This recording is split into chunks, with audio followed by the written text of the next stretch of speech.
another thing that you and I had a conversation off camera, and we were talking about how you kind of found your voice. I think a lot of people think that you have to have it figured out immediately out of the gate for you to get your side hustle going.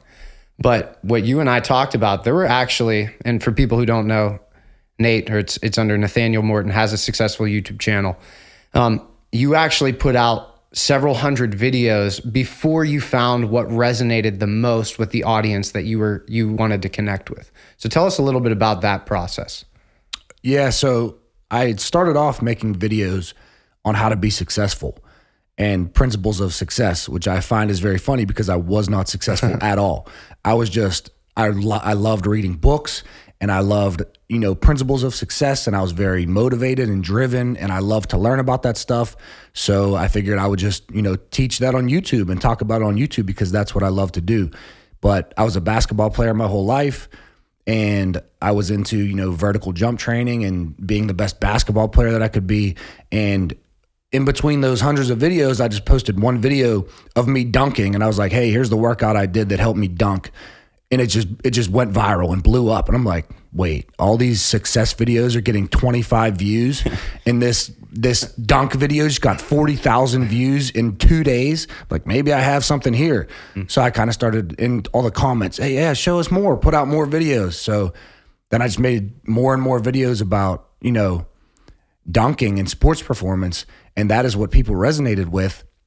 But I think it was the background of all the success principles that helped me along the way, because those are universal. You need those for whatever you're going to do. But that's kind of how I found my voice, sort of by accident. It was a passion I had, but it was kind of a side passion. I realized I wasn't going to the NBA, but I still like to play basketball, still got my cardio that way, still like to train and work out. But it was kind of by accident that I found that on YouTube. But that just goes to show that you might not know where it's coming from, and, you can build something with whatever you love to do. Mm-hmm. How long so that jump video that you had that blew up, that was your first YouTube video that kind of went viral? Yeah. How long did it take? How many videos, how many years were you creating content before that one finally jumped out and blew up? It was about a year. But then when that one blew up, I still, for YouTube, you need, 40,000 hours of watch time and 1,000 subscribers to earn money. So even after that, it wasn't enough. I wasn't earning any money, but I still do it because I love to create content, and I still, enjoyed what I was doing. And I believed that it would work in the long run. But it was about a year before I found that. I think it's interesting too, and I'm going to relate this to a book that Zach and I have both read. You're a reader, I'm sure you've read it before, Atomic Habits. So I remember a portion of Atomic Habits where there was a professor who had two classes. He was a photography professor. In one class, he said, you're going to be graded on the quality of one photo. The other class, he said, you're going to be graded on how many photos you can take during this semester. What he found was that the person who had the best photos on average was not the person who focused on putting out one great photo. It was the people who shot 1 million shots.